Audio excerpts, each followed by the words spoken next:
So authoritarianism is on the rise in the West, in our world. We're really seeing it everywhere. We're seeing it on both sides of the conventional political spectrum, both on the left and on the right.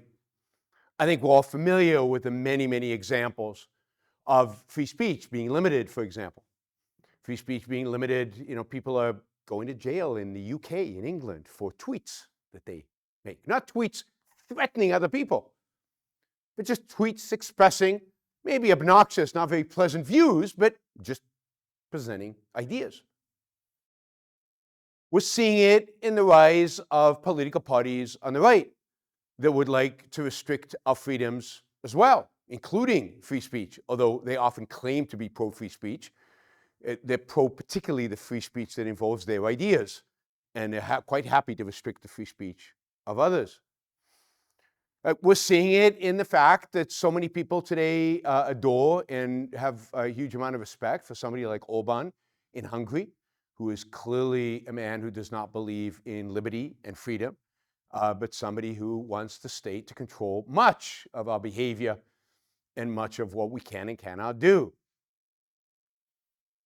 And in the United States, we will see how Donald Trump in his second term pans out, but we can see in him kind of the authoritarian streak, the admiration for people like Putin, who is quite popular in the West these days, and Xi, and the brutal dictator whose name I never mention, of North Korea, because he doesn't deserve to be mentioned by name, and others. So generally, in the world in which we live, we're seeing encroachment on our individual liberties constantly.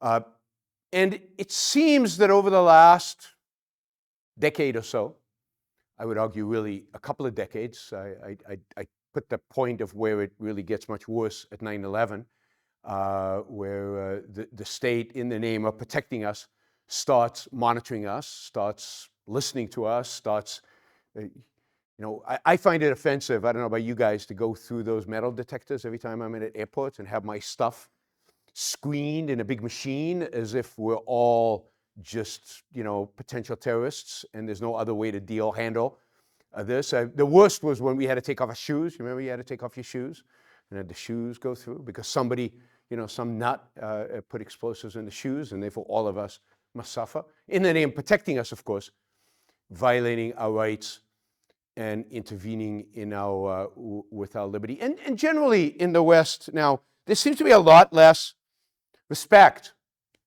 a lot less adherence, even intellectually, ideologically, to the idea of individual liberty.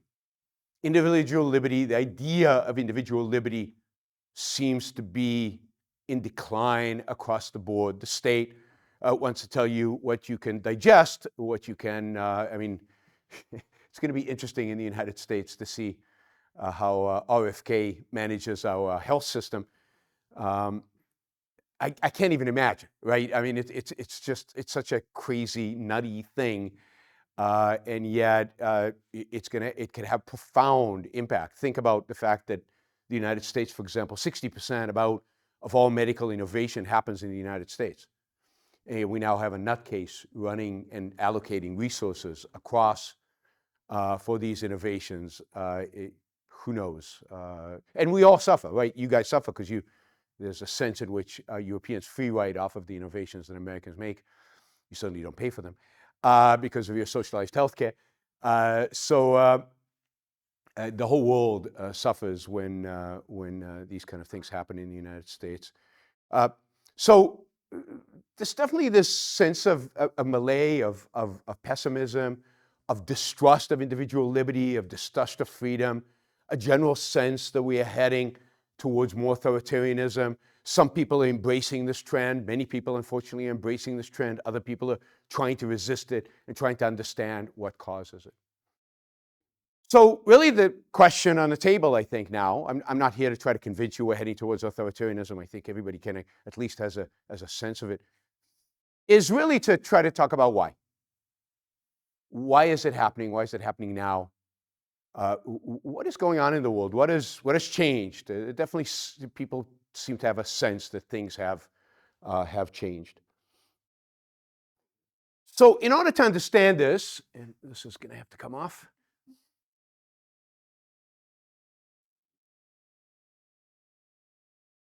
I think the first thing we have to understand is that freedom is an achievement.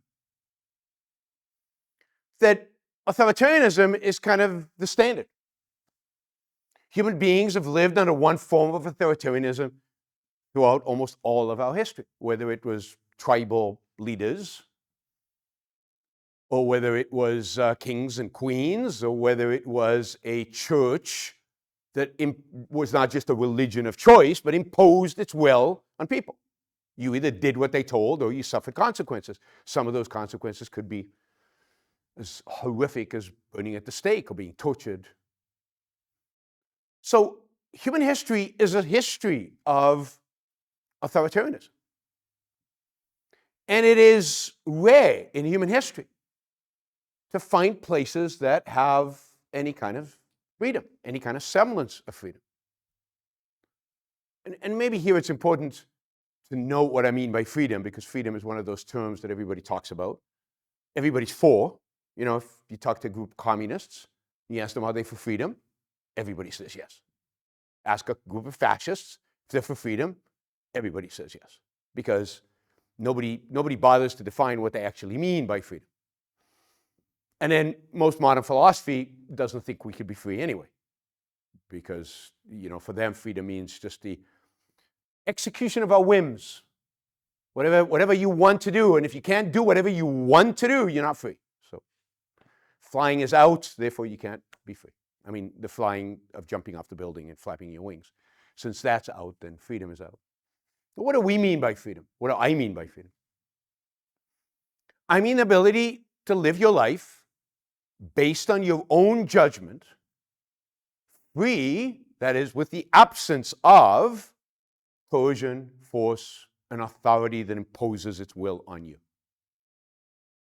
So it means living your life based on your values, based on your standards, right or wrong, but where coercion is not part of that of the living. And if you look at human history, God, it's pretty rare to see even a little bit of that. Right? There's a period in Greece where at least Athenians are relatively free. If they're men, not slaves, and property owners, then they're free. So a very small minority within the population are free. Right? And even then, if you're like Socrates and you ask the wrong questions, then you find out that the authorities, don't like it. All, by the way, in the name of democracy. Don't equate democracy with freedom. One of the mistakes we all make, right? Because democracies can turn on a minority. And what's the smallest minority? The individual. Democracies can easily turn on a minority and restrict their freedom. Socrates finds this out in the fact that he is accused of what I do. I think he probably did it better. But what I do is corrupt the young. I'm very proud of my ability to corrupt the young. And by corrupt, the elders of the community said, you're corrupting the young. That's not acceptable. We put you on trial. We'll vote. We vote to kill you because there's no other way to silence Socrates, right? Socrates will continue to corrupt the young as long as he's alive. And therefore, the only way to silence Socrates is to kill him. And Socrates, at least Plato tells us, this is mythology, but it's, I think, useful mythology, in a sense that Socrates is about to drink the chalice of poison, to die. Plato says, I got a tunnel. I can get us out of here. We can escape. And Socrates says, no, in a sense, democracy has spoken, and drinks the poison. Right? So this is an acceptance of the lack of freedom. It's okay not to be free. It's okay to be ruled by others. It's okay to do as the majority dictates that we do. So, and this is the freest society in the ancient world. Freest society in the ancient world is Athens of Socrates and Plato and Aristotle. By the time of Aristotle, of course, they were already ruled by a Macedonian king. Now, we'll see a little bit. It's funny because we're gonna see some parallels between this talk and the talk later, because I'm going to talk about Greek arts. So I'm doing a historical thing now, and then we'll do another historical thing, and you'll be able to correlate the two together.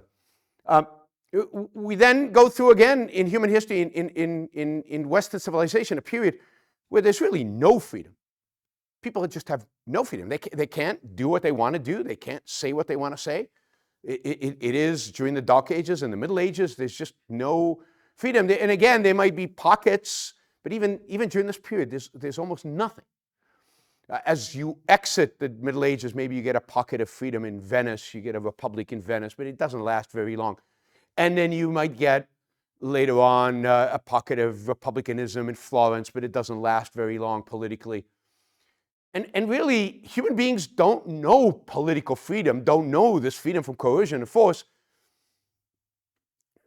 really until the establishment of the United States of America in 1776. So it's a brand new phenomenon, 250 years. Right? We'll be celebrating that, I think, in 2 years, 250th anniversary of the signing of the Declaration. I think the most important political document in all of human history, because it defines what it means to be free. It defines what's required for political freedom. So we always have to put it in perspective that, we've been running this curious experiment in freedom over the last 250 years, and it's unusual, and it's lasted longer than anybody would have expected. And that's the context in which we need to understand the trend towards authoritarianism. It's just a trend towards the state of humanity that has always been.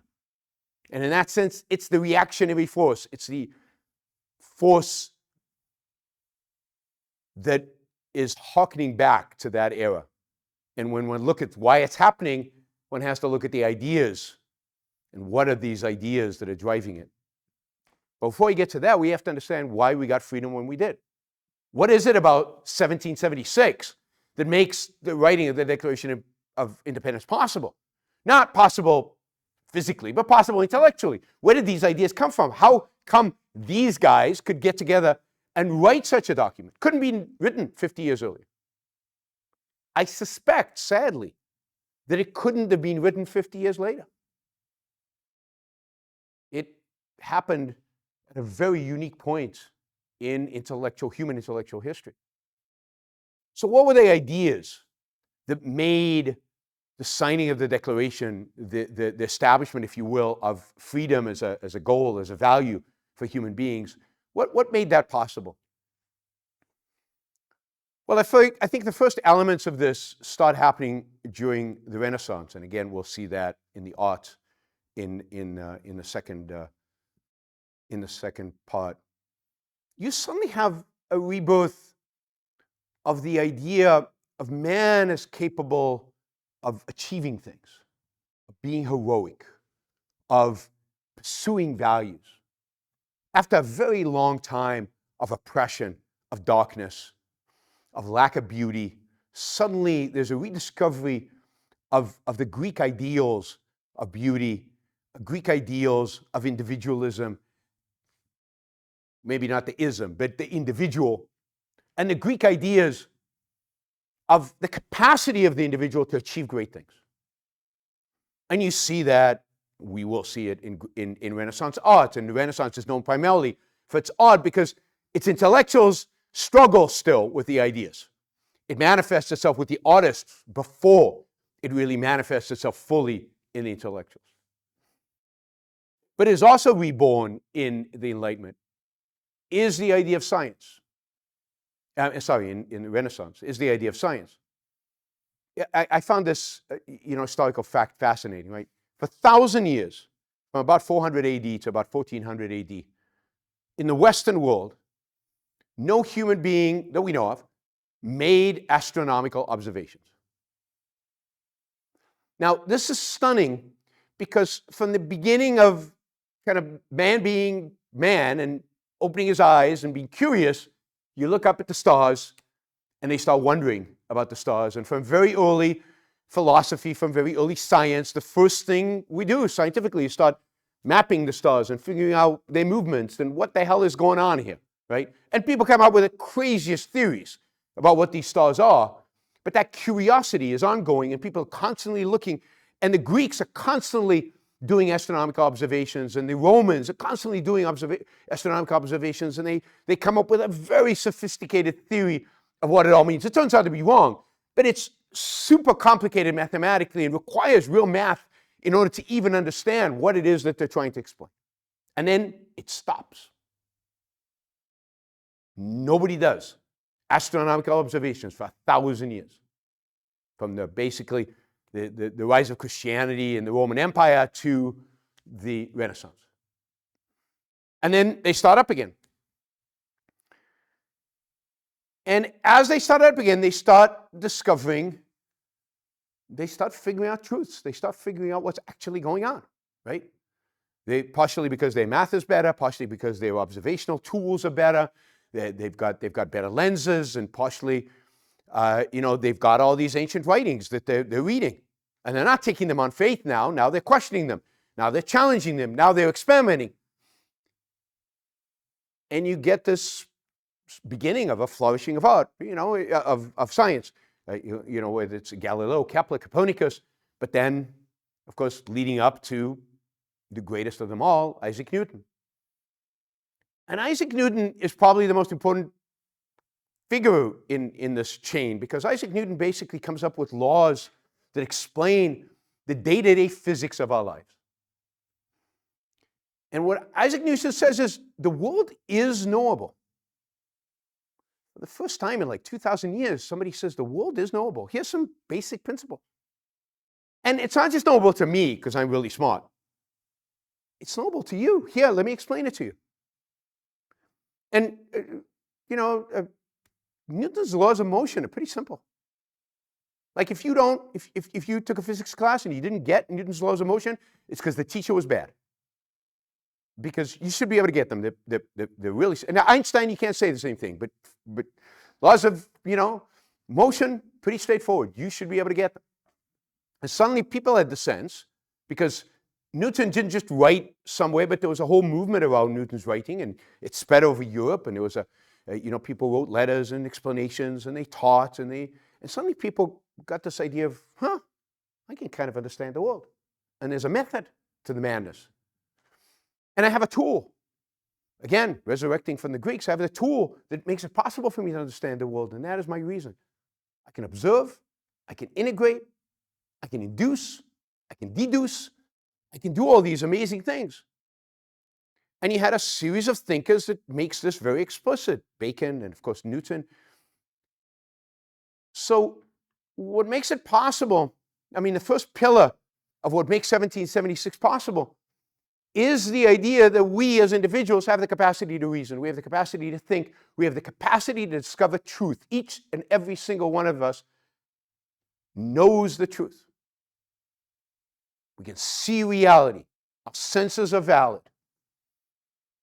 And, some of us can abstract higher, some of us can abstract lower, but everybody can discover truth. And this is a massive revolution, because up until this point, who had the truth? Well, a certain class of experts, whether they were kings or primarily priests. And how did they know the truth? They got it from ancient books that couldn't be questioned. You weren't allowed to question them. Whether they were the Bible, Word of God, or whether those books were written by ancient Greeks. But the attitude towards those books under Christianity was Aristotle wrote the truth in capital letters. So when somebody did an experiment showing that Aristotle was wrong about a particular physical phenomena, people said, that's impossible. The experiment must be wrong. Aristotle cannot be wrong. Now, Aristotle would be the first one to say BS, right? No, what matters is the experiment. He in a sense, teaches about the experimental method and observation. But that is the mentality, and this is important. The mentality of religion is an epistemology of authoritarianism. Religion inculcates an epistemology of an authoritarianism. You cannot question, you cannot judge, And then even when they deal with secular material, they deal with it from the perspective of authoritarianism. So the truth, not discovered by the individual, discovered by authorities and given to us through revelation or through books or through some charismatic leader. The charismatic leader gives us this truth.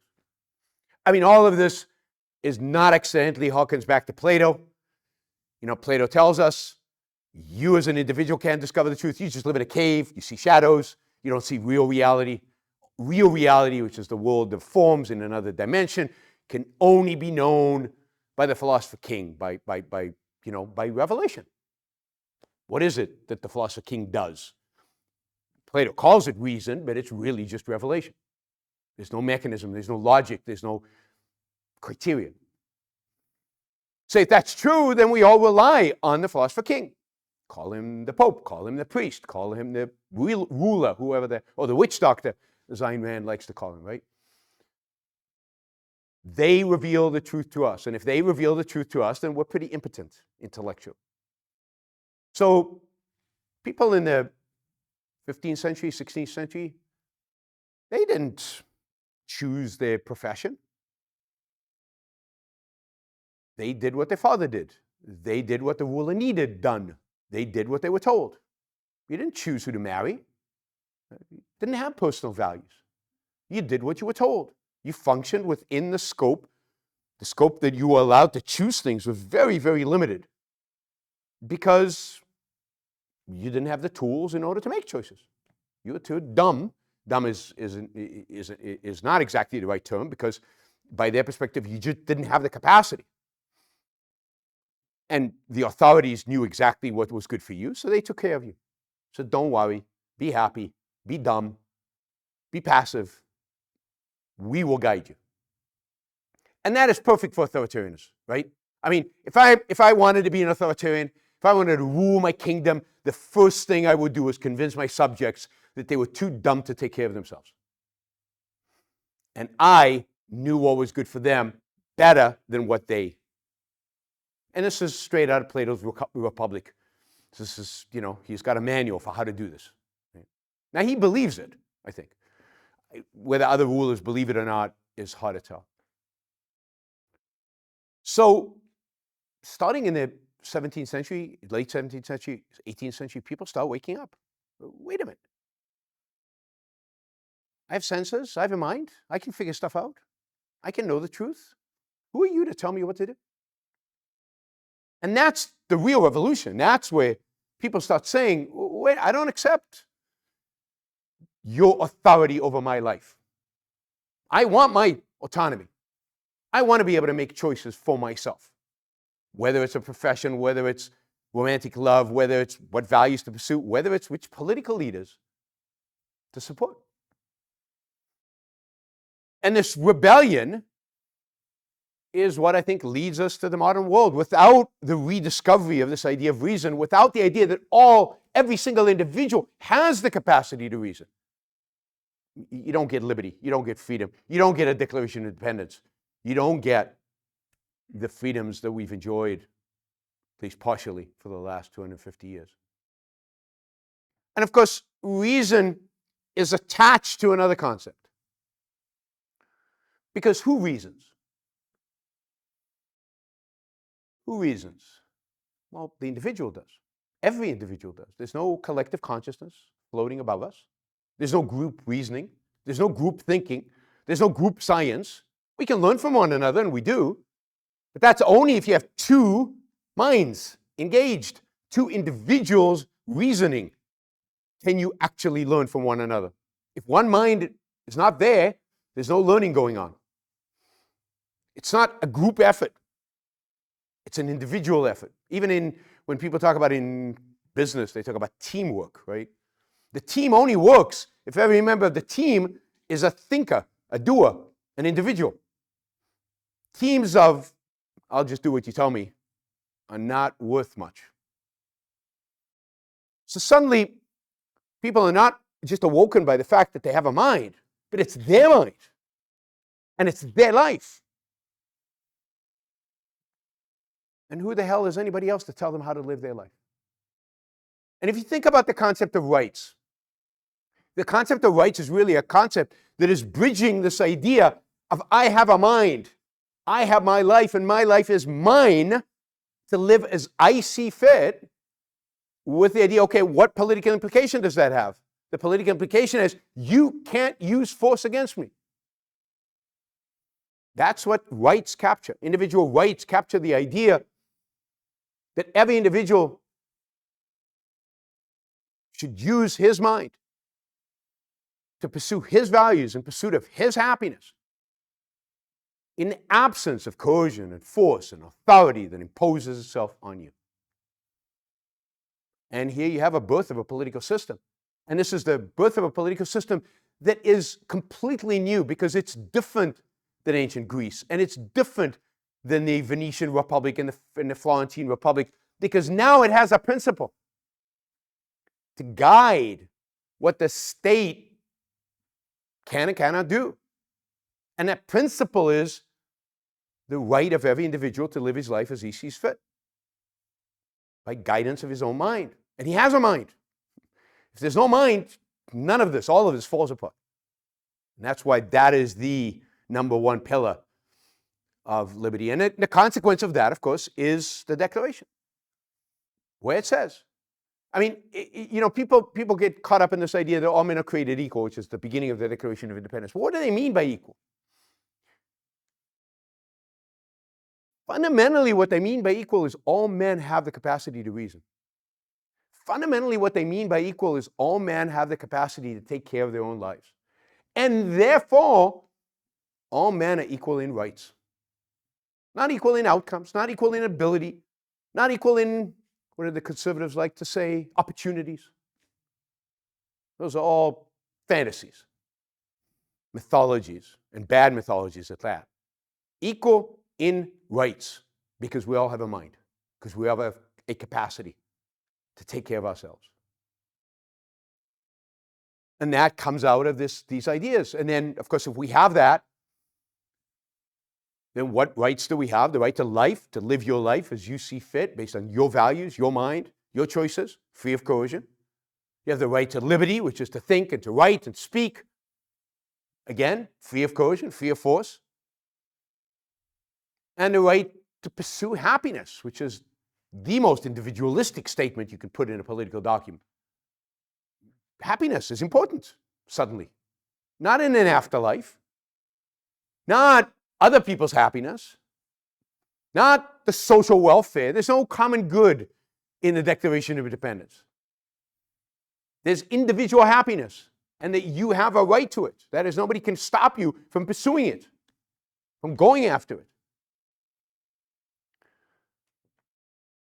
So it's these ideas that then make freedom possible. They manifest themselves ultimately in a constitution in America, in an America which obviously is born with lots of flaws, but it has in its original DNA, it has what it takes to fix those flaws, and it does. And that's where you get freedom from. And then it spreads to Europe. It doesn't spread to Europe in exactly the same terminology, unfortunately, with exactly the same ideas, and it often spreads to Europe in watered-down versions. But the basic fundamental is your life is yours, and you have the capacity to live it. You know, when I travel around the world today, and I ask groups pretty much anywhere, China, Europe, pretty much anywhere, who does your life belong to? Everybody says, me.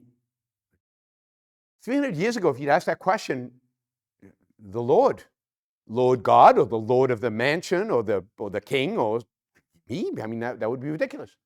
Today, pretty much universally accepted. Maybe not in Russia, but pretty much everywhere else. You know, people have this conception of, yeah, it belongs to me. And now, let's hash out the details of what that means, which is important. But that's a huge step. And that's what facilitates freedom. I don't now, as a primary, belong to a tribe. I don't now, as a primary, belong to the state. I don't now, as a primary, belong to an ethnic group.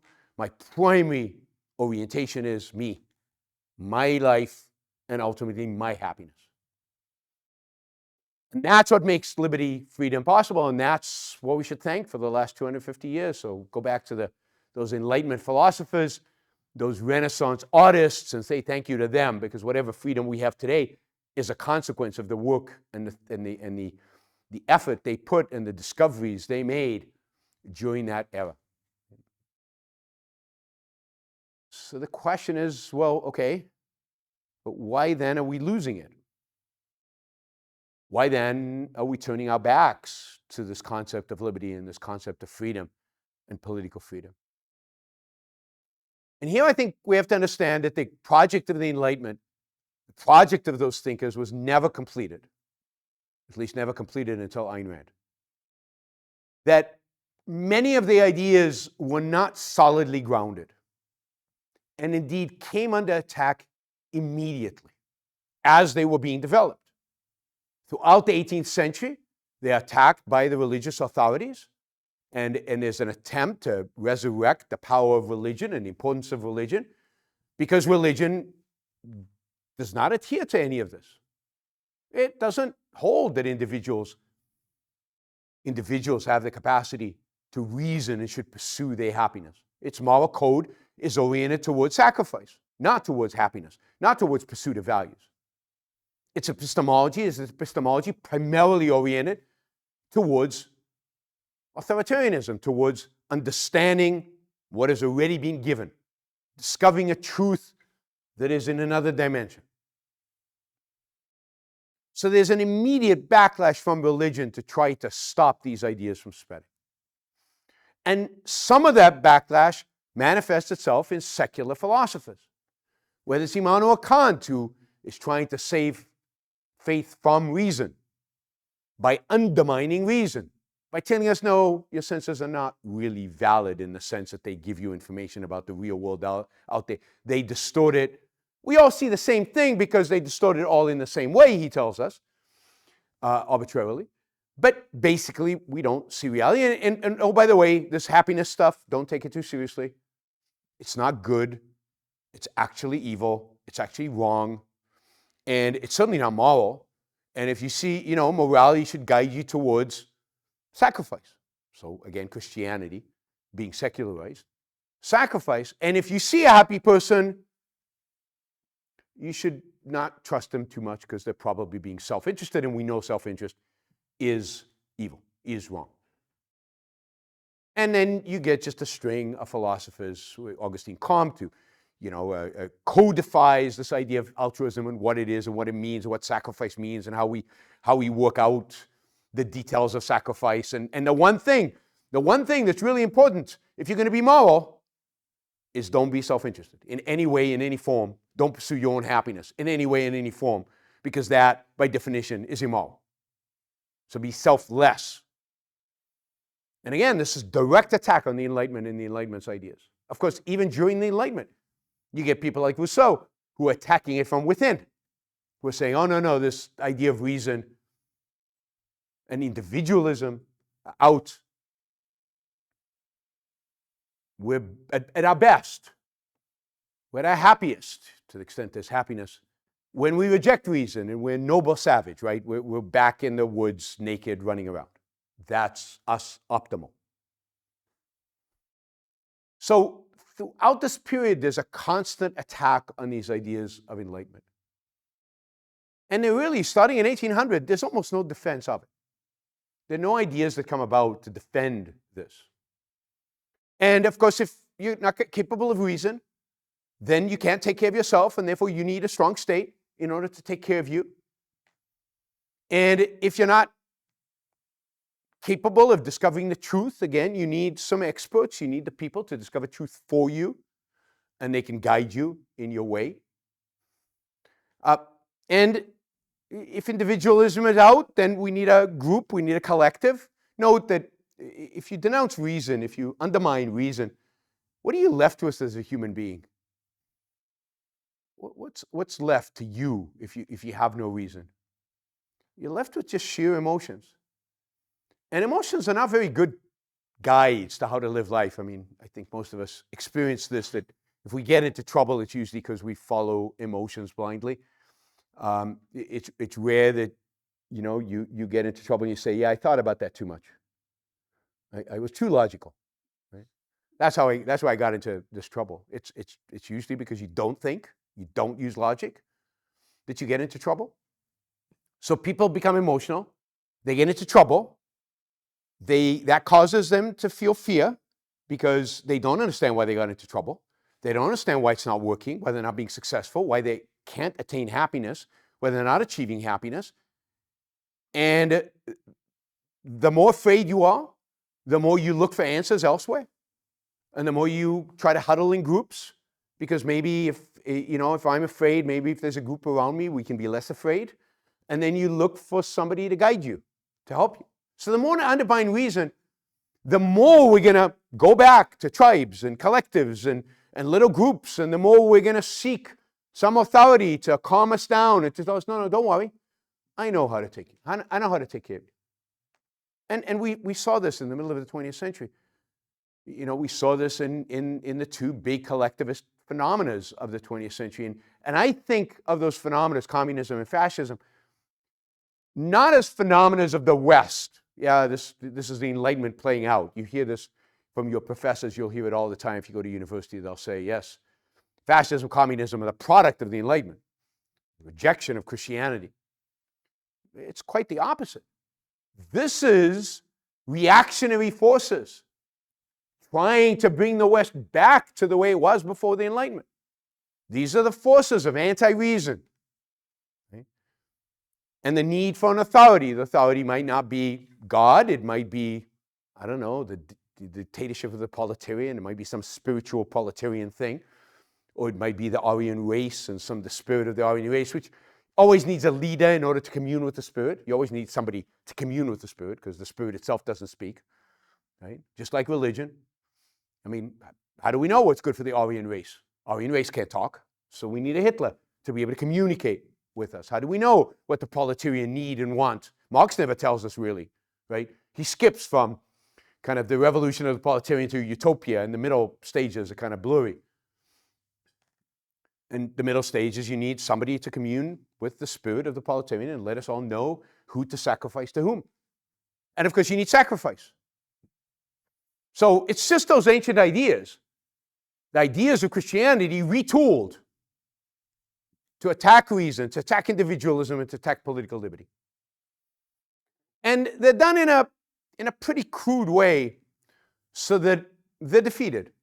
Because whatever remnant there is of freedom, whatever remnant there is of the Enlightenment is so strong still in the West, particularly in the US, that they're defeated. They're defeated militarily and they're ultimately discredited intellectually, but I would never say they were defeated intellectually. They were discredited intellectually. And then what did we choose? What did we choose in the post kind of World War II defeat of fascism and then later on with the defeat of communism? We didn't go back to kind of the American system coming out of 1776, which we can call capitalism, which is basically this idea of individual rights and protecting individual rights and the state being very limited and just doing that. No, because our confidence in the ideas of reason and individualism had been shaken. We chose kind of a little bit of both. We chose what Ayn Rand called a mixed economy. But it's a mixed economy, not just in economics, it's a mixed economy of ideas, it's a mixed economy of spirit. We chose to be a little bit free, but have quite a bit of authorities telling us what we can and cannot do and setting clear limits on their ability. We chose to believe somewhat in reason when it's applied to science, but not too much when it applies to everything else. And we don't want to be overly, rigorous in terms of applying logic and reason to life. We chose a mixture. And constantly, intellectually, philosophically, our philosophers knew that the mixture wasn't real. So they constantly, what's the phenomena that comes out of World War II? Philosophically, is kind of a postmodernism where now they're saying, forget reason, forget individualism. None of that matters. Truth is not accessible. You just don't know what the truth is. You can't tell what the truth is. And of course, more modern, in about current times, where do you get the truth from? Where does the truth come from? It comes from your ethnic group or your race or your little group or your little collective. That's where you get your truth from, right? And that's the whole identitarian politics in the United States that I think is being exported to Europe as we speak. The whole idea that we should identify as groups and truth and value comes from the group in which we belong. And then it's a question of which groups are good and which groups are bad. And that has to do with a whole hierarchy of altruism, of oppression. If you're suffering, you must be good because you've been oppressed. If you're successful, you must be bad because you are an oppressor. But that's just ancient altruism being repackaged and replayed into a modern identitarian, postmodern identitarian kind of philosophical moment. But the one thing that's absent from the entire conversation, reason and individualism. They don't exist. Steinmetz said economically a mixed economy could not survive. And I'd say culturally a mixed economy cannot survive. Spiritually a mixed economy cannot survive. You either move towards more freedom, more liberty, more individualism, more reason, or you move against it. And sadly, in the modern world, with the exception of Ayn Rand, there really isn't a movement to move us in the direction of reason and individualism. There really has been no thinker that has taken up the project of the Enlightenment and solidified these ideas and based them, anchored them better in reality, in truth. The Enlightenment did not know how reason exactly functioned, and they still flirted with the idea of how to integrate reason and faith. They weren't quite willing to give up on faith, certainly not the more Anglo-Saxon part of the Enlightenment. The French were willing to give up on faith, but they didn't really understand how to apply reason to every aspect of life, to their personal aspects of life. They were trying, they were struggling, but they couldn't quite figure it out. And then when it comes to morality, there was this idea, yes, we should pursue happiness, but wait a minute, but is that a new moral code? Should we abandon sacrifice? Should we abandon a fellow man? Is that illegitimate now? Well, maybe not. So Thomas Jefferson, I don't know if you know this, but Thomas Jefferson took the Bible and he cut it up, and he took only the parts he liked, which happened to be all Jesus' moral teachings. He took out all the mysticism, right? All the miracles, all that stuff, he threw it away. And he created a little book called the Jefferson Bible. Now imagine, I don't know how aware you are of American politics, but imagine if a presidential candidate in America today took the Bible, the New Testament, and cut it up with scissors and only kept the parts that he liked and published it as my interpretation of the Bible. I mean, the guy's political career, doesn't matter left or right, would be finished. Thomas Jefferson could still go on and be elected president. They were much less religious in the 18th century America than they are today, in terms of taking it seriously. So here's Thomas Jefferson taking all the mysticism out, but keeping the altruism. Even though he's the guy who wrote, you have a right to pursue happiness. Didn't know what to do with it. They didn't know how to integrate it because there was no new moral theory. And people in France were trying to come up with a new moral theory, but they were lost. They were really lost. It took a genius of Ayn Rand's caliber to come up with a new moral code and to ground reason and to complete kind of the work that the Enlightenment had started. So the fact that we're going more authoritarian should not be a surprise. It is a direct consequence of all the anti-Enlightenment ideas that are prevalent in the world right now. I would say what is surprising, to me at least, is not that we're going authoritarian, but how slow it is. I would have expected us to be a lot worse today, given, if you just look at our universities, right, we should be in a lot worse shape than we are. What's amazing to me is how successful the Enlightenment has been in keeping us going without new, ideas. With Ayn Rand and very little else. I mean, some good economists, but very little else. How successful we've been in spite of that. How free we are given the bad ideas that we have. It's pretty amazing. I mean, I was at Cambridge University day before yesterday. No, 2 days. Anyway, earlier in the week, on Thursday. doing a debate on, the debate was, whether we should privatize the national health system in England or not. And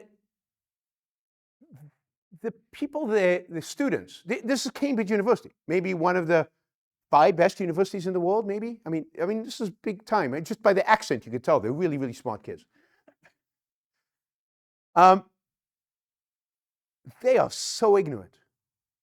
I mean, so ignorant of basic, simple economic concepts. I'm not even talking about philosophy. Just basic economic concepts. They don't understand. They were explaining to me that competition drives up prices. Just something simple like that. And quality goes down. The prices go up when you're competing because of competition. It's just bizarre, right?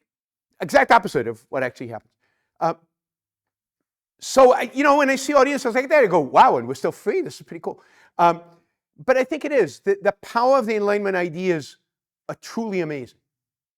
And you can see it in the innovation and the fact that we still have economic growth, and the fact that people still work hard, and the fact that people still have a vague idea that they want to pursue happiness. They don't know exactly how, but they buy a lot of self-help books and they listen to a lot of podcasts on the internet trying to find something because they know they're missing something, but they know they should be pursuing happiness. They know they should be.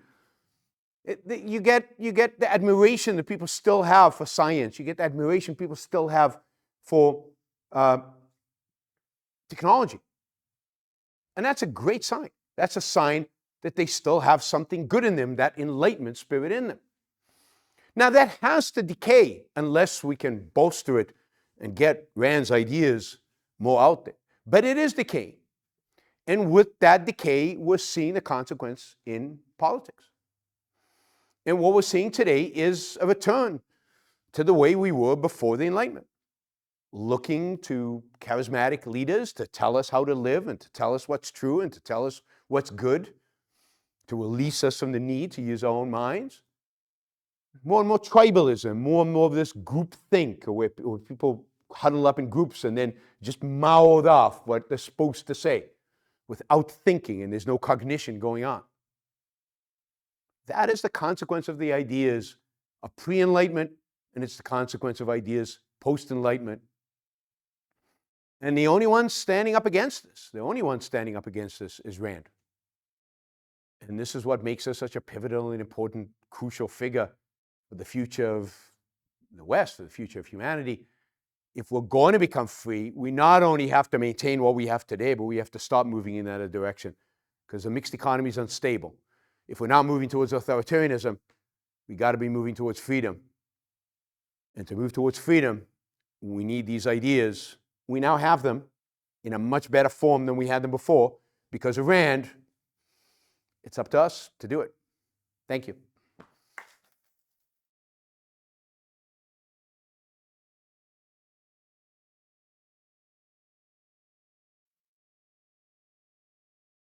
All right, so we have time for questions.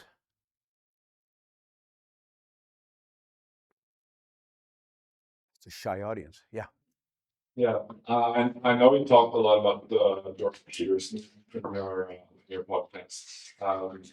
So my sense is that I just look at my friends and my people that I meet, that he got the attention of a lot of people to at least take a second look at ideas.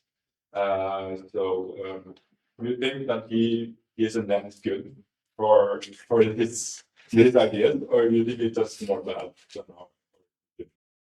Oh, I think isn't that good for these ideas? The answer is no. Look, I think Jordan Peterson, the good that he did early was that he caused people to think about personal responsibility. That was his strength. He caused people to think about, okay, what does it mean to be an individual? What does it mean to live a life, particularly to young men? What does it mean to be a man? What does that require? Now, I think he gave them very superficial answers to that, and very ultimately kind of authoritarian answers, because he didn't give them a tool. He gave them answers. He doesn't give them a tool. Where do I discover this? Use your mind, reality, logic. That's not in his vocabulary, right? So, look at myths, look at stories, right? And there's something that it's appealing in that. I love stories, right? Atlas Shrugged, Fountainhead, stories. I love stories, and you learn a huge amount from stories. Art, the power of art, that is incredible. But to him, that is truth. The myth is the truth. There is no reality behind the myth. There is no something that the myth is trying to teach you about in terms of a real reality.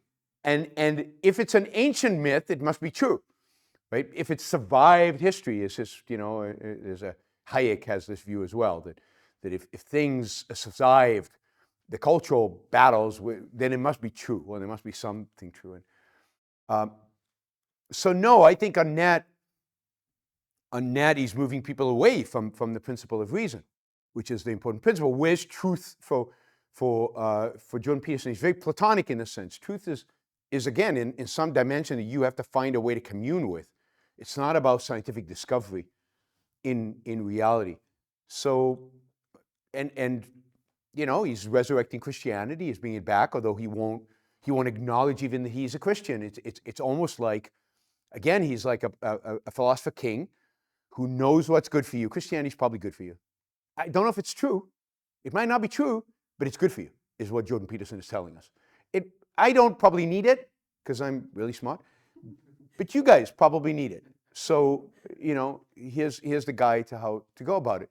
So, I think that's his attitude, and he is super smart. I'm not saying he's not super smart. He's just wrong on pretty much every important question. He's wrong, he doesn't. What's the principle by which you should take personal responsibility? You should take personal responsibility for what purpose?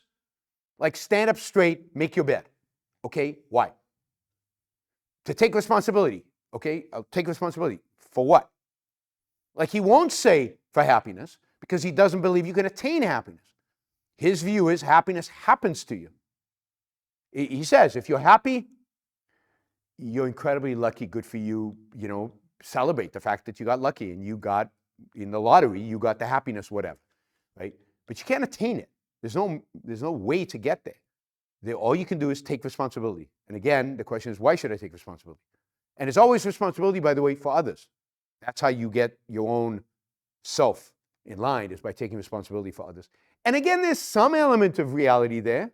There's something about taking responsibility. There's something about challenging yourself. He doesn't use these terms, but challenging yourself, pushing yourself. But it's completely a completely wrong context, and in that way, I think ultimately damaging. You can only view it as positive in that, is he causing young people to go on an intellectual adventure, right? Where Jordan Peterson is one stop along, then maybe, because they'll encounter better ideas along the way, but he got them hooked, right, on this idea that there is an intellectual adventure. Then it's a positive, but I don't see it. I see people I know lots of atheists that become religious because of Jordan Peterson.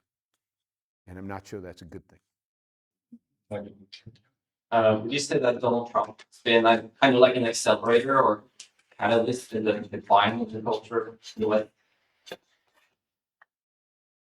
Yeah, certainly in the United States, and I think one way or the other, the way the United States goes, the rest of the West goes, or at least it loses their umbrella protecting it. So who knows what happens? Do I think Donald Trump accelerates that? Yes, I think it does two things. Trump is a manifestation of the trend, because what you see in people's adoration of Trump is already this mindless, tribalistic mentality, which I never thought I would see in America, and yet you're seeing it now in spades. And you can see in how they defend Trump. They just mouth back the same talking points that Trump has provided. It's always the same. It's what the tribe does. It's a particular authorized communication that they get, and they just repeat it. And there's a lot of people like that. So it's a manifestation of that. But it's also, the fact that he wins, and then the fact that he might be in some areas successful and admired, people are going to say, okay, so we need kind of a strong man to do these things. Now we'll see how the next 4 years work out. He could crash and burn, and it'll be the best thing that happens, and we'll say, oh, good, we got rid of that out of our system, and we flushed it out, and that's good. But let's see if that's what we really learn, and let's see if he really crashes and burns, and what it looks like to crash and burn, and how many casualties he takes along the way with him. But look, Trump is he's a buffoon. He's an ignorant buffoon. And he's good at marketing. He's good at knowing people. He's very good at knowing people. He sit in a room and he gets you. And he'll feed you what he thinks you want from him so that he gets your loyalty. And this is what he does with people. He's, in that sense, he's like Tui or Keating in the Fountainhead. His orientation is people. He knows what people want and need from him. And once he figures that out, he will lie and do anything in order to get that back. Right? And so in his big stadium-like speeches, he will try out a phrase, and if everybody was, then he'll repeat it. And if everybody kind of, it'll never appear again. Right? The best example of this, and then we'll go on for Trump because it's depressing. The biggest achievement Trump had in his first term, in my view, or one of the biggest, right, 2 or 3 things that he did, was the vaccine. He actually cut red tape and got the government out of the way, and a vaccine came up. And it wasn't perfect, but it was super fast, and it should have been faster even. I wish they'd made it available in the summer and not wait until November. And all of us who want to get rid of the FDA, well, the FDA almost wasn't, they did some testing, but it wasn't, it came out really quick, relatively speaking. But his audience hates vaccines. They've decided vaccines are evil and bad. So early on in the campaign, he mentioned vaccines like once or twice, and he got booed. He's never mentioned vaccines again. And notice that all his appointments now for health are anti-vax people who hate the COVID vaccine, that he was one of his achievements. So he doesn't care about truth. He doesn't care about achievement. He doesn't care about anything. He'll do what gives him the feedback that he particularly desires, right? That appeases his emotional state. If we leave aside strongman authoritarianism like in Russia with Putin, and look at non-dictatorship countries like the UK, where it's also on the rise, is that because democracy is becoming more and more unrestrained and subjugates more and more aspects of the individual's life to majority vote? And is there a parallel between we have to respect the majority vote, the will of the people? Is there a parallel between that and the folkish movement of Weimar and Nazi Germany? Yes, I think the answer is yes to both of those. I definitely think that there is that in most of the West, so far, the manifestation of authoritarianism has come through democracy. That is the will of the people and the ability of the people to oppress the minorities. It goes back to kind of a Greek democracy rather than a limited by rights democracy, and rights are fading. And of course, it's been a slippery slope in Europe because you've never really had free speech, and you never had a First Amendment. In the United States, we're protected because again, notice the symmetry here. It's not protected because there's an understanding of the value of free speech. It's protected because it's written in an ancient document that we have free speech. The ancient document in this case is called the Constitution, and there's a court that reads the Constitution. It says you have free speech. Therefore, we have to abide by free speech. And none of them understand what free speech actually means, so they apply it badly. But it's again this authoritarianism of ancient documents that guides them. That's what textualism, which is the theory of jurisprudence of the Supreme Court, of the conservatives in the Supreme Court, all textualists. We read the text, and if it's in the text, then we abide by it. But we don't go outside of the text. So they can't find a right of abortion in the text, so there's no right to abortion, right? So it's outside the text. And then they say, okay, well, it's not a text. What were people in the 18th century thinking about abortion? And that will determine what our view is on abortion is. What do people in the 18th century know about anything?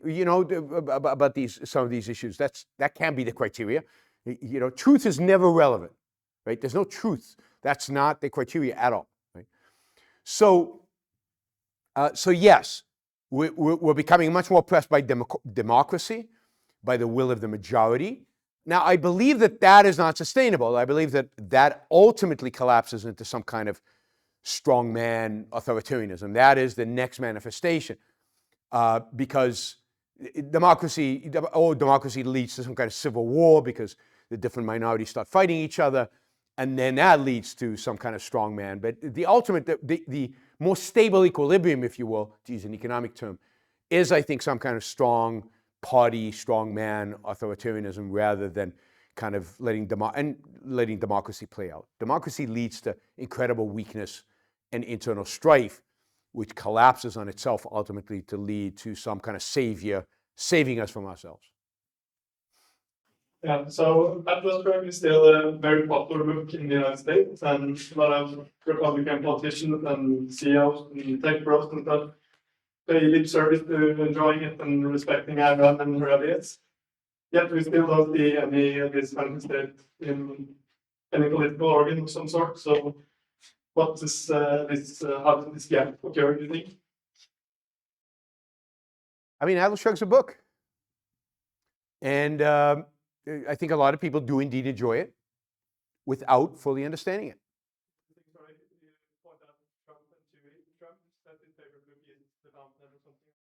Yeah, I wonder if Trump's ever read a book longer than 100 pages. I'm skeptical, right? It's 700 pages. I mean, when does Trump read it? Maybe he listens to it, when he plays golf. I don't know. Yes, Trump says he likes the Fountainhead, but I'm skeptical.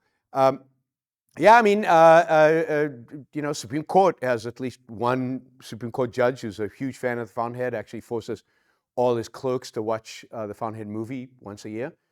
Most of Silicon Valley are fans of Atlas Shrugged and have been for decades. It's not a new phenomenon, it's actually an old phenomenon.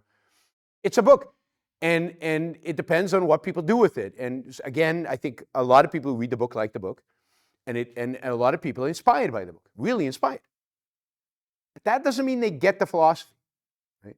So I believe a lot of the politicians who read Atlas Shrugged and excited them about freedom and maybe even at some level morality and pursuit of happiness, maybe it really got them, but it never really went deep. They never really conceptually understood the philosophy.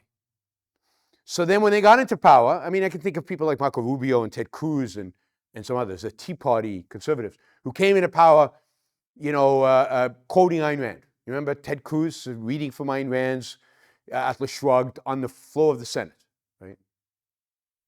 And yet they wouldn't give up their religion, so they held on to that. And once they got into politics and they suddenly found that power required them to make compromises, or power required them to do the opposite of what they thought the book said, and suddenly they realized they didn't really have a strong grasp of what individual rights mean and what then suddenly it all falls apart. And what they really want is power, it turns out. And they thought they were advocates of freedom. They thought they loved Ayn Rand, and I don't think they were lying when they said that. But now, maybe I was wrong to really go after Rand, because, I can't achieve anything doing that. I can't achieve what I really want, which is power. So they're gone. It takes real work to understand Atlas Shrugged.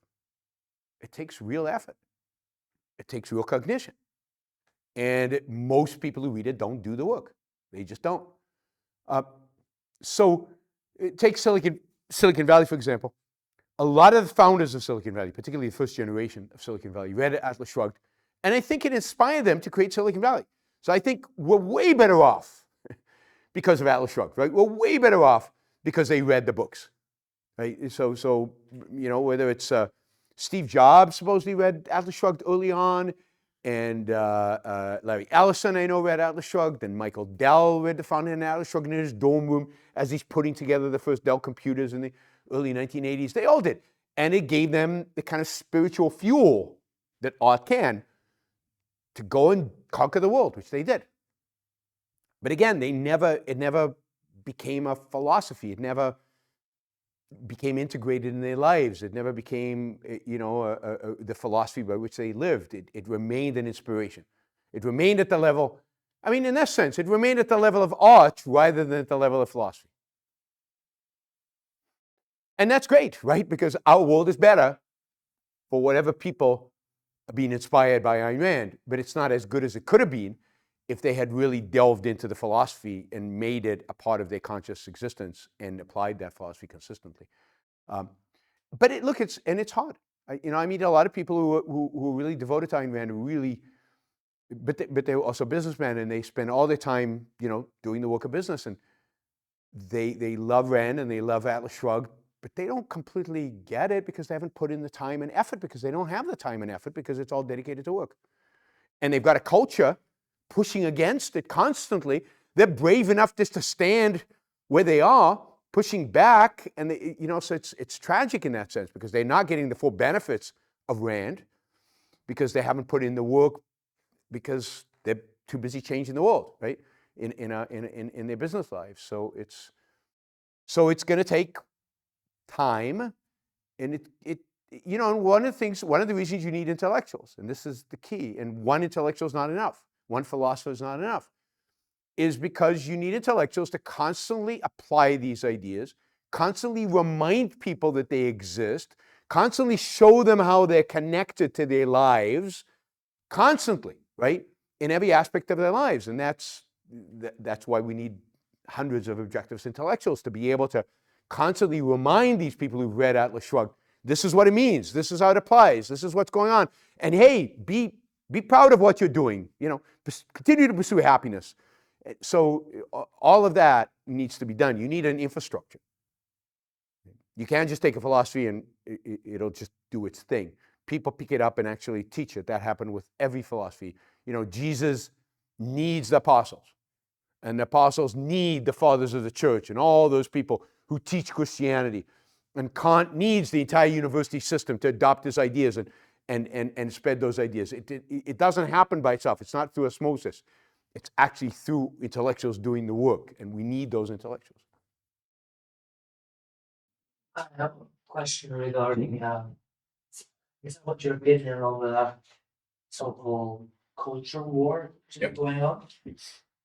I don't really know how to formulate the question because it's so confusing. Yep. You have guys like Putin saying that in the West we encourage kids to change their gender. Yeah. I think he's into something. I just think it's very exaggerated, and I think people today, I can tell a personal opinion. I believe in objective truth. I share that with Christians. I believe that if you're a human being, you can't just decide to be a cat. And I do believe in authoritarianism in the way that, we all do have fathers. We learn from our fathers, we learn from our mothers. Yeah. If you want to do something in the world, you can't just go out and be a kitty cat. And I think people are fed up with subjective truth. I think that's right. So you're presented in the world today, and we've always been presented, this is not new, with two alternatives, both of which are false. And in that sense, I don't agree with you that Christianity presents an objective truth. I don't think Christianity presents an objective truth. It presents an intrinsicist truth. It presents a revealed truth, but it's not objective, because you can't get at it through logic and through reason. You're presented with two alternatives about the world. One is that it is whatever you feel like it be. It's complete subjectivism. This postmodernism, this is what's associated with the left, although again, I think there's not a big difference between the left and the right, as we'll see. And you can be a cat one day, and you can be a giraffe the other day, and you can be whatever the hell you feel like being, and feelings are what matters, and feelings are all that matters, right? So it's all emotion. It's all emotion. It's whatever you feel, and they're focused completely on emotion.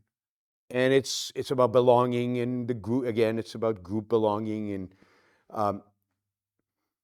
And then the alternative to that, which is Putin, is no.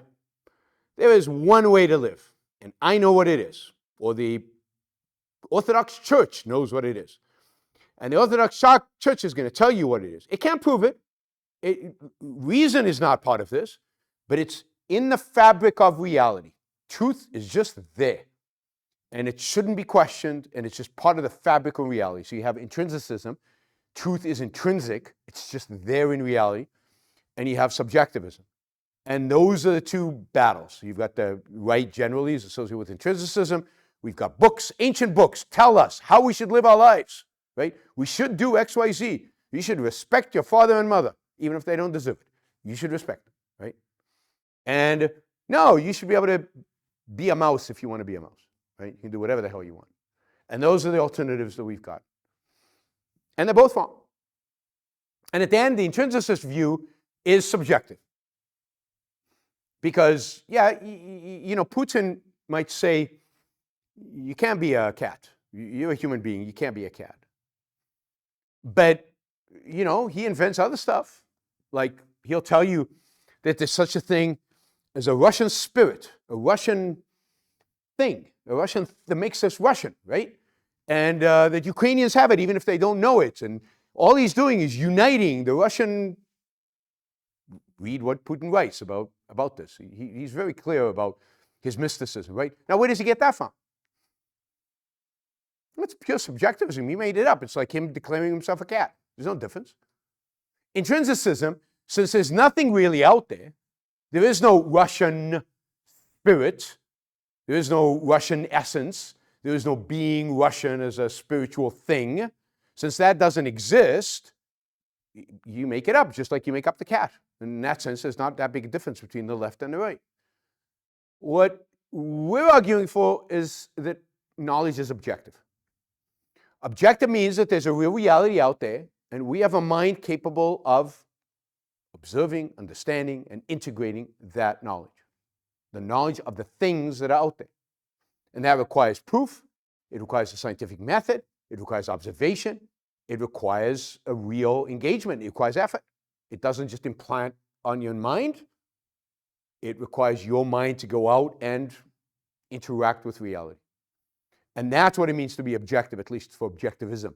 It means to be objective is not that there's only one way to live and that's dictated by some authority. No, you have to discover the right way to live, right? Maybe it's kind of obvious that you shouldn't be a cat, but what kind of human being should you be? That's not obvious. What kind of a man should you be? What values should you pursue? You have to figure that out. And it could be just do whatever the hell you want. That's not a good answer. Do what they did in the past. Not a very good answer.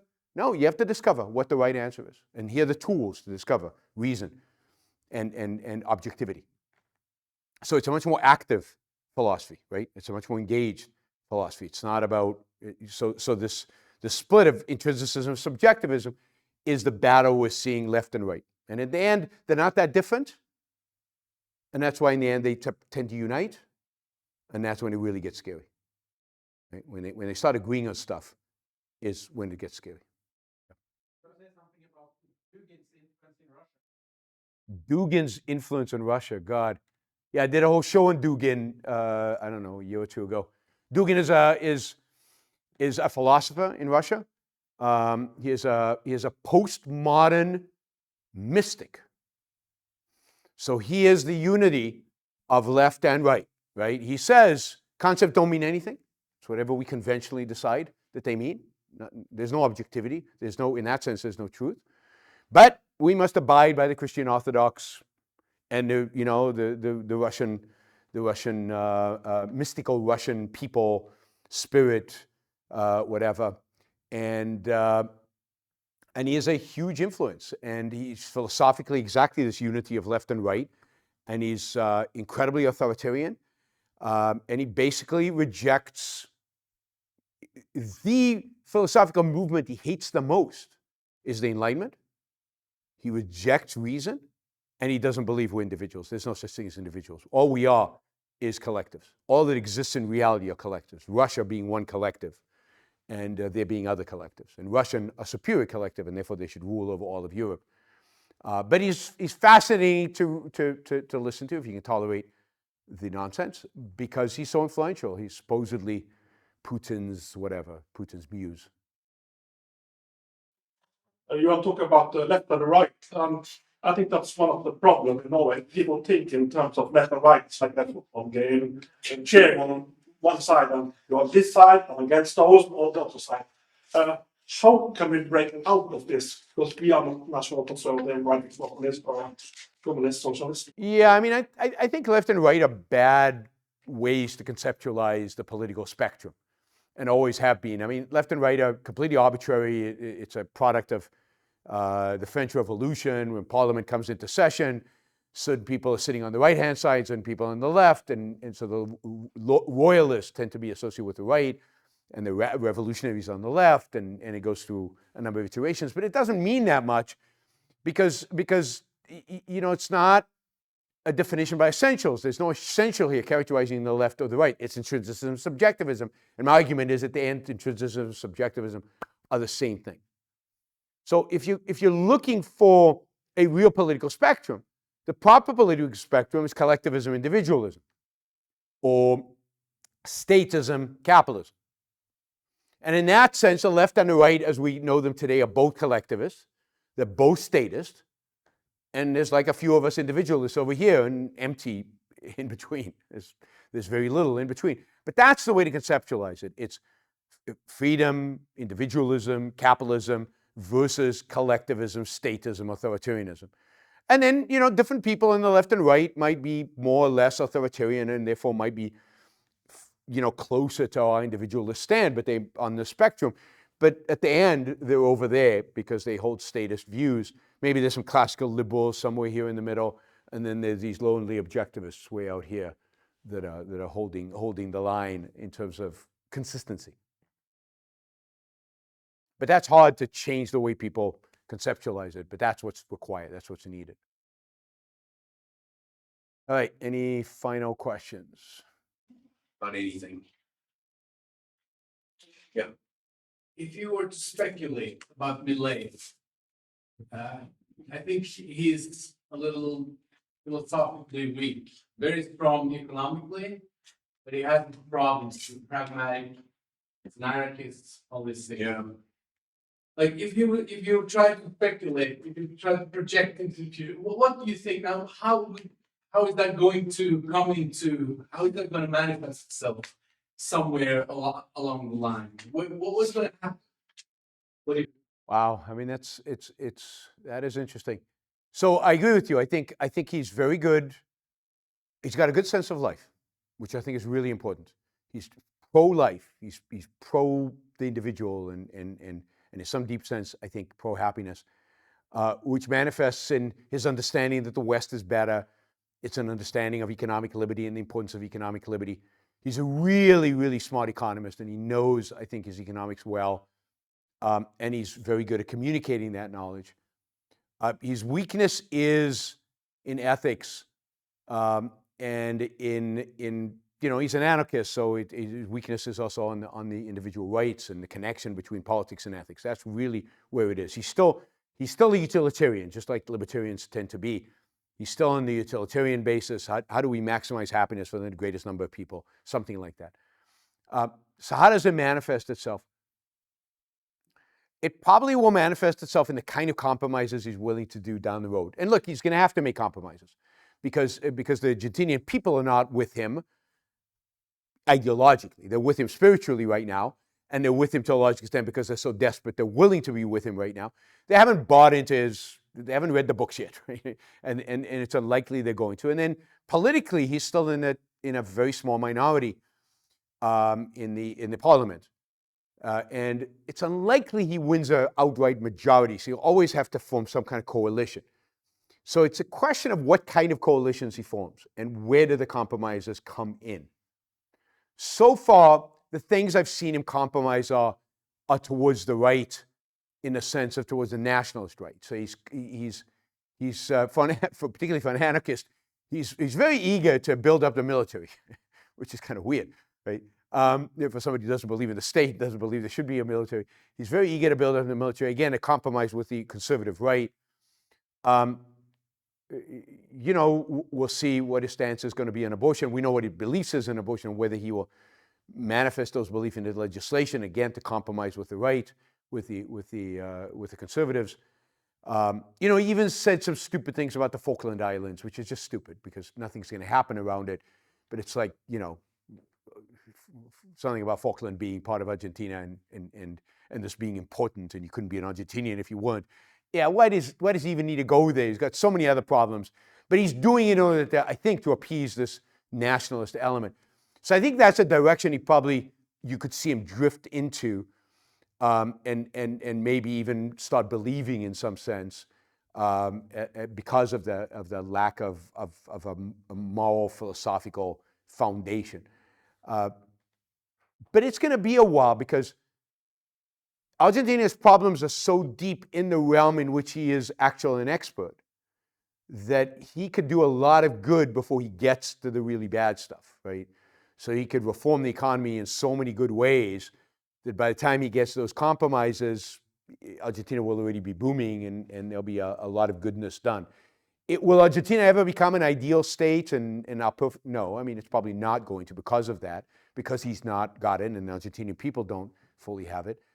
But hey, if it becomes, 50% freer or 90% freer, and it could, then the Argentinian people will benefit. I think all of us will benefit from just watching it happen and the spiritual joy of that happening, and also from the ability to visit and see the dynamism that is going to happen over there, which I think is already starting to some extent to happen over there. So I'm super excited about Milei and super excited about Argentina, even while recognizing these flaws and the fact that they will manifest in bad stuff down the road. It's relatively seems to be limited. And another way in which is that if the Argentinian people ultimately don't buy into it, then it could reverse itself, right? So you could get a prosperous Argentina that then votes in a socialist president. We saw that with Chile. Chile did that. Although now there's a backlash against the socialists because they suddenly realize, it's kind of good when we didn't have the socialists around and we were making more money. So now they're going to get rid of the socialists, but they're going to go with probably a real conservative, right? So they can't find, and this is the problem, right? They can't find the right balance. They can't find, because it's not balanced, it's a new idea, and nobody has the new idea. So it's like the seesaw between the two wrong ideas. Chile got lucky, and Argentina, in a sense, got lucky, and Chile benefited. The Chicago Boys reformed Chile in early 1980s, and it's 40 years later, and Chileans are still benefiting from what they did back in the 80s. And I think the same thing will happen with Milei. We'll get decades of goodness coming out of Argentina in spite of kind of philosophical backlash. Yeah. How excited are you about Kemi Badenoch? Kemi is the leader now in the opposition of the UK Conservative Party. I met Kemi, and a long time ago, I was on a panel with her. It was me and Kemi versus two socialists, and we were defending capitalism, and they were on socialism. And she was quite good. And we talked a little bit afterwards, and she's read Ayn Rand and was a fan of Ayn Rand's, and we've communicated over the years a little bit. She's quite strong, and she talks about capitalism, she talks about liberty and freedom, and she's good on certain issues. But she's in politics, and she's not Milei, right? She's not this. Milei is this freak, right? He's all by himself. Like, she's a leader of a conservative party, which doesn't believe in the things that, even if you think she believes in them, they don't believe in them. So she's going to have to lead them to that. Margaret Thatcher did that. Is she a Thatcher? Maybe. We'll see. She's yet to prove that. So I'm positive she's going to be in opposition for the next 4 years, so we won't see much. And then we'll see if she can win an election and get into power and see what she does. But she's definitely better than Boris Johnson and all the other crap that came out of the Conservative Party, really, ever since Margaret Thatcher. And think about Majors. You remember Majors and all these nobodies? A string of nobodies, right? That made Tony Blair look good in comparison. So a string of nobodies from the Conservative Party. She, I think, is somebody. And whether she can really flower in this environment and really manifest, because her enemy is going to be what's his name, Farage. Farage is going to be the guy she's going to have to beat, in a sense, and whether she can, given the nationalistic, and somewhat xenophobic tendencies in the UK right now, and is hard to tell. Can she strike an objective balance between what really needs to be done and how to deal with the immigration issue and all these other issues, which are not easy to deal with? It's going to be interesting. She's not replying to my texts anymore now that she's the leader. Yeah. Not so long ago, Georgia's Dream Party expanded the EU. course, it's a formality. It's what they wanted to do for some time, but any thoughts on the Yeah, I mean, this is the example of the rising authoritarianism. Georgia is an amazing place. It's a beautiful place. The people are wonderful. There was a real pro-freedom energy there among young people and there was a previous generation where they basically established, probably for a very short period of time, maybe 3-4 years, they probably had the freest government in the world in Georgia. And I got to know some of the people involved in that and in trying to sustain that and fighting. And they basically decided that, you know, the main political party in Georgia has basically decided to attach themselves to Putin and to abandon freedom and to abandon liberty. And every day there are demonstrations of tens of thousands of people in the streets in Georgia fighting this. It's going to get bloody. I wouldn't be surprised if Putin at some point uses that as an excuse to come in and basically take over Georgia. It's heart-wrenching because I know the people out there in the streets. I've been to some of the demonstrations in the past. I happened to be there when they were demonstrating against, Russia and the Russian war in Ukraine. So I know these people. They're terrific, wonderful, freedom-loving people, and they're getting crushed right now. They're getting crushed. They're going to go to jail. They're going to get physically abused, and it's becoming an authoritarian state. There is no freedom there. By all accounts, the elections were rigged so that the Dream Party would win. And it looks like the next president will be the oligarch who is on Putin's side. So it's a real tragedy. It's a tiny country of 3 million people, and it could get crushed very easily. It's sad. The Department of Government Efficiency went to Mars. I mean, that's like out of Atlas Shrugged, right? The Department of Government Efficiency. I don't know what to make of this. It's Elon Musk is this, crazy guy who's brilliant in some aspects of life and a complete flake in others. He's truly a great entrepreneur. He's brilliant. He has good engineering ideas. He can put teams together like nobody I know. Like it's not like he runs Tesla and he runs SpaceX, but to be able to put a team of people of that quality together to be able to run those companies is pretty extraordinary. There are few managers who know how to hire that well. And he's done it. And so he'll go down as one of the great entrepreneurs of the 21st century. But every time he talks about something outside of that, it's just random. Sometimes it's brilliant, and sometimes it's complete and utter nonsense, and he doesn't know what he's talking about. And government efficiency is a good example of that. What does it mean to be efficient in the government? They really good at getting my taxes? I don't want them to be efficient. I want the IRS to be unbelievably inefficient.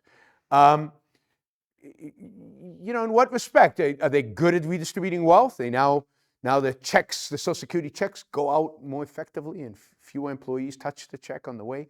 Is that what's important? Is that what matters? And then he says, I'll cut $2 trillion out of of the budget. You can't cut $2 trillion without cutting Medicare or cutting Social Security or cutting interest rate on the debt. So he's very much about, we need to cut interest payments on the debt. Well, how do you do that without cutting the debt, which requires ultimately a surplus, which means starting to pay off the debt? But nobody's talking about a surplus. That's science fiction right now in the United States. So he talks about $2 trillion of cuts. At the same time, Trump, who appointed him, says, I'm not touching Social Security or Medicare. So it's a fantasy. And yet he's bringing all the really smart people from Silicon Valley, all coming and participating in this, I think, what will be a charade, and pretending that they're gonna, they're expert in software. They'll write good software for the government. I'm sure they will. They'll bring their software capabilities and they'll make the government more efficient in some ways. But they should know better. These are all guys who read Ayn Rand, right? Elon Musk has read Ayn Rand. Peter Thiel has read Ayn Rand. What's his name? Mark Andreessen has read Ayn Rand. They've all read Ayn Rand, right? And they think about the scope of government. Think about what is government doing. We should be cutting back on what government does, not making what government does more efficient. How about shrinking government, but not just in size, but in scope, in what it does? That's what needs to happen. And guided by a principle. But they can't. God, I mean, they're so smart. These people are so smart. And yet they can't. But it tells you something. Here's a good insight into psychology. Mark Andreessen, who's brilliant, one of the great entrepreneurs and one of the great venture capitalists in Silicon Valley. Mark Andreessen writes constantly, quotes Ayn Rand constantly on Twitter. But there's one theme to what he quotes. He says, Ayn Rand got the villains 100% right. She nailed the villains. Her heroes, right? In a sense, her heroes are too perfect, or heroes are too rational, or heroes are too whatever. But she didn't get the heroes right. So they use Ayn Rand as a tool to bludgeon the left, right? To go after the left, but they don't view it as a tool to make their lives better, to become heroes, right? And what a tragedy, because he deserves to be a hero, well, except for when he sticked the Justice Department on Microsoft in the 1990s. That's Mark Andreessen from Netscape. But other than that, he's had an amazing career, right? And yet he can't get the positive out of Rand. He can only get the negative out of Rand, and that's what they do to it. So you know, will they do something? Maybe. Will they write a beautiful reports and they offer to bring in software and improve efficiency? Yes. Will they actually change the way we think about government? No, because that's not their goal, and it's not how they were approaching it. And they're in a political administration which doesn't care about stuff like that. You know, Trump doesn't care about the role of government or individual rights or any abstract concept like that. He cares about making people like him. He's a narcissist. We have a break. All right, break time.